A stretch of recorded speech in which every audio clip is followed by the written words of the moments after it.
Kamu belum bertanya padaku ingin potongan rambut yang mana. Potong sekali hitungan 1. Aku sudah bilang tadi. Aku potong sekali hitungan 1. Apakah aku sudah mengatakannya? Aku akan memberitahumu 3 kali lagi. Di sini tidak menerima kartu kredit. Hanya sebentar. Sang penata rambut membuat rambut mafia menjadi model jamur. Namun sang mafia tidak marah. Karena beberapa hari sebelumnya dia dikejar musuh hingga ke salon tempat Aven bekerja. Aven dengan niat menyelamatkan orang berteriak pada musuh. Tidak hanya berhasil menarik perhatian musuh, tapi juga polisi yang sedang patroli datang. Mafia Taige diselamatkan oleh Aven. Itu terjadi malam itu.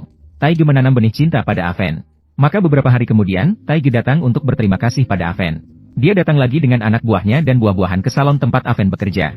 Dia dengan marah besar ingin meminta Aven untuk mencukur rambutnya. Semua pelanggan yang ada di tempat itu ketakutan dan lari terbirit-birit. Sebagai pemula, Aven hanya bisa melanjutkan dengan berani. Maka adegan awal pun terjadi. Sebagai bos mafia dengan gaya rambut jamur yang aneh, kehilangan keangkuhan dimanapun dia pergi. Tanpa pilihan, Taige harus kembali ke salon. Meminta Aven untuk merancang gaya rambut baru untuknya. Saya tidak akan mengembalikan uangnya. Dipotong seperti ini. Tidak ada layanan purna jual. Jika dia tidak takut rambutnya rusak, maka Aven juga tidak takut. Kali ini dia berdiskusi tentang gaya rambut sambil berbincang dengan Taige. Tidak ada lagi rasa gugup seperti pertama kali. Perlahan-lahan dia menyadari bahwa pria di depannya tampaknya berbeda dari kesan bos mafia yang dia miliki. Bahkan cukup menghibur. Semakin mereka berbicara, semakin akrab. Aven bahkan berbagi impiannya dengan Taige melalui percakapan ini. Saya ingin naik pangkat menjadi desainer. Nanti bisa bekerja di salon rantai. Tidak tahu harus potong rambut berapa banyak dulu. Cantik saja tidak berguna. Bisnis di sini juga tidak bagus. Saya kembali menjadi yang terburuk. Kepala boneka sangat mahal. Cepat, Taige selesai mencukur rambut. Potongan rambut besar dengan rambut merah kali ini membuat Taige sangat puas. Dan pembicaraan tanpa disengaja didengar dengan hati. Taige mengingat semua yang baru saja diucapkan oleh Aven. Sejak saat itu, dia sering meminta anak buah datang untuk memberi kesempatan pada Aven untuk berlatih. Terlepas dari seberapa buruk potongan rambut Aven, anak buah harus memuji potongan rambut yang bagus dengan berani. Dan memberikan salam yang dalam.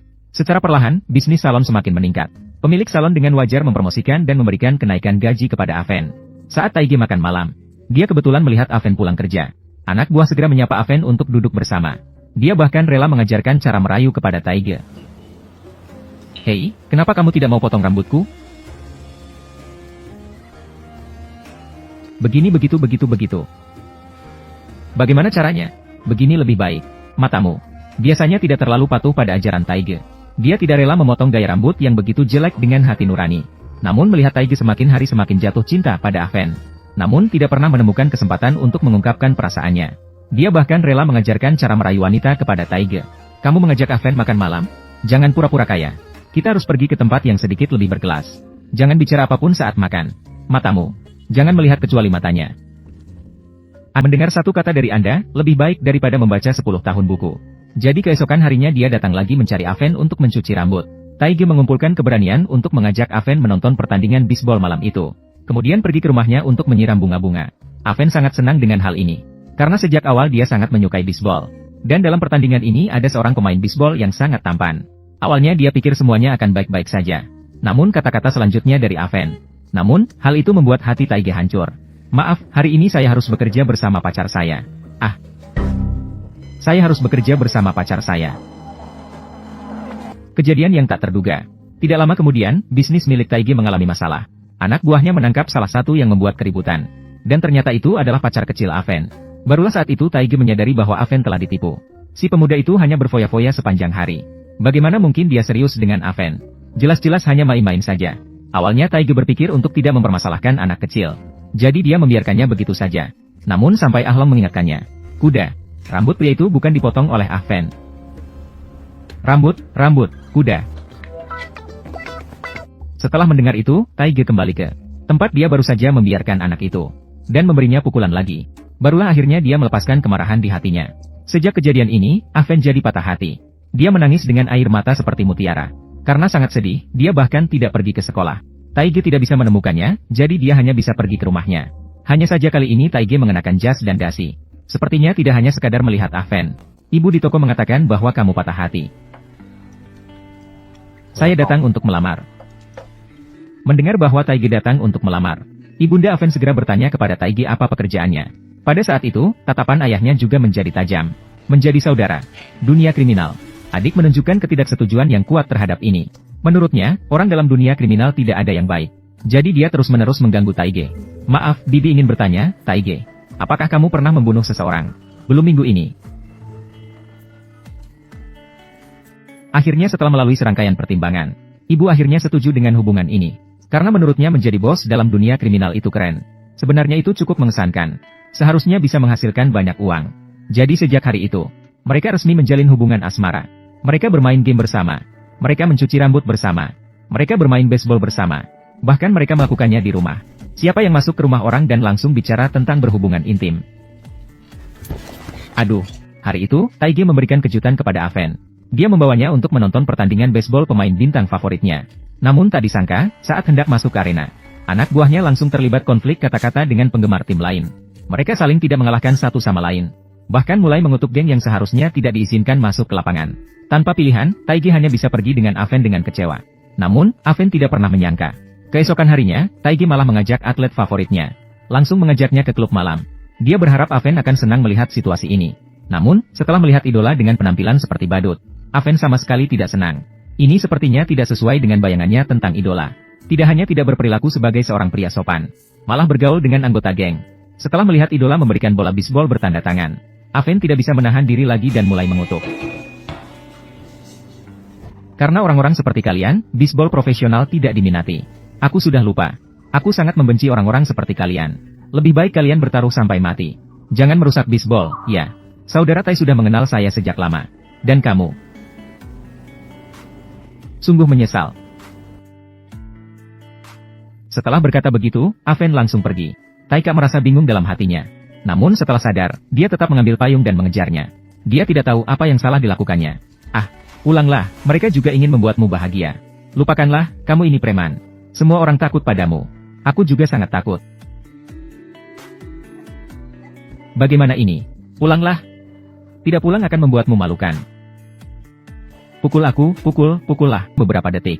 Dia kembali melangkah cepat menuju rumah. Taige menyadari bahwa dia salah bicara. Lalu dia mengambil payung dan mengejar untuk meminta maaf lagi. Memohon untuk mendapatkan pengampunan dari Avan. Namun pada saat itu, Avan sudah mantap untuk putus dengan Taige. Tanpa sedikit pun berhenti. Di saat itu, hati Taige hancur. Air mata yang tidak pernah jatuh meski dipukul atau dipotong sebelumnya. Juga pada saat itu, mengalir tanpa bisa ditahan. Malam itu, setelah kembali, Avan merobek poster idola menjadi hancur. Dan tidak lama kemudian, dia mengundurkan diri dari pekerjaan di salon kecil. Untuk membuat dirinya menjadi lebih baik. Dia pergi belajar dengan rendah hati di salon besar. Setelah berusaha keras setiap hari, akhirnya dia menjadi seorang desainer rambut senior. Dan setiap kali dia memandang keluar jendela sambil melamun, dia juga selalu teringat pada orang yang dulu sering berada di sisinya. Pria yang tak pernah jauh dan membuatnya bahagia. Pada saat ini, Taige juga merasakan hal yang sama. Dia juga tenggelam dalam kesedihan putus cinta yang tak berujung. Saat itu, dia pergi ke salon untuk mencari Aven. Namun, Aven sudah mengundurkan diri dari sana. Taige yang patah hati akhirnya mencukur habis rambutnya. Kembali menjadi sosok kejam dan kejam seperti dulu. Saudara gangster yang kejam. Hingga suatu hari Aven melihat seorang pelanggan istimewa di salon. Ternyata, itu adalah idola baseball yang dulu sangat disukainya. Namun setelah kejadian di klub malam, Aven sudah tidak menyukainya lagi. Bahkan, dia melepaskan emosinya pada saat mencuci rambutnya. Kedatangannya kali ini adalah untuk membantu Taige mendapatkan kembali Aven. Karena beberapa tahun yang lalu, Tai dan dia berdua adalah anggota tim bisbol sekolah. Namun pada saat itu, kemampuan Tai tidak begitu baik. Sehingga hanya bisa menjadi pemain urutan keempat. Suatu hari kemudian namun, tidak peduli berapa kali Tai terjatuh, dia akan selalu bangkit lagi. Akhirnya, semua teman sekelas terinspirasi oleh semangat Tai. Mereka semua mengambil tongkat bisbol dan ikut menyerang. Namun, meskipun preman itu diusir, insiden perkelahian ini menarik perhatian tinggi dari sekolah dan polisi. Pada akhirnya, Taige mengambil semua tanggung jawab sendirian. Hal ini juga mengakhiri karir bisbolnya sendiri. Setelah putus sekolah, Taige sukses dalam dunia gangster. Setelah usaha mendengar ini, Aven tidak bisa menahan air matanya. Ternyata dia salah paham tentang Taige. Jadi setelah bekerja hari itu, dia pergi ke salon tempat dia dulu bekerja. Dia terus mengirim pesan kepada Taige melalui telepon. Berharap bisa meminta maaf langsung kepadanya. Namun, meskipun mengirim 7 atau 8 pesan, Taige tidak membalas. Bagaimana dia bisa tahu bahwa Taige saat ini dalam bahaya? Dia dan adik kecil Arong diblokir oleh musuh di pemandian. Hari itu dia berencana untuk memberikan posisi kakak kepada Arong. Dia berencana untuk tidak lagi terlibat dengan dunia kriminal dan meminta maaf kepada Aven. Namun siapa yang tahu dia malah mengalami kejadian tak terduga seperti ini. Meskipun Taige berjuang mati-matian, namun lawan terlalu banyak. Akhirnya dia ditikam dengan kejam oleh musuh. Untungnya Arong memberitahu adik-adiknya posisinya melalui jam tangan. Akhirnya mereka mendapat bantuan. Membunuh musuh satu persatu. Kemudian mereka segera membawa Taige ke arah rumah sakit dengan mobil. Namun Akiang tiba-tiba menyadari bahwa dia tidak akan bisa bertahan lebih lama. Dia takut tidak akan bisa bertemu dengan Aven lagi. Jadi ketika melewati depan salon, dia memerintahkan adik-adiknya untuk berhenti di sana. Dia pasti ingin melihat wajah terakhir Aven. Saat jendela mobil digulir turun, di depan salon tidak ada bayangan Aven.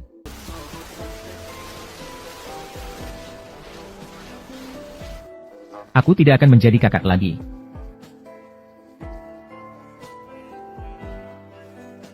Baiklah. Saya mendukungmu. Rawat aku. Pengeluaranku besar. Aku punya banyak pelanggan, bagus kan? Dan semuanya pelanggan tetap, tidak masalah. Maaf, ada yang perlu diperbaiki lagi.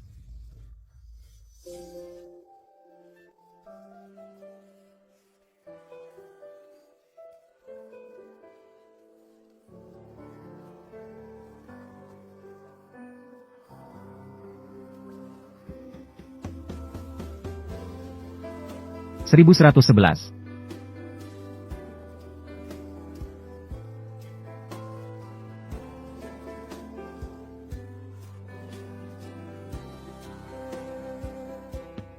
Namun semua ini hanyalah ilusi Aven. Saat itu, hidup Taigi sudah ditentukan selamanya pada saat ini. Takdir mereka akhirnya berakhir pada saat ini.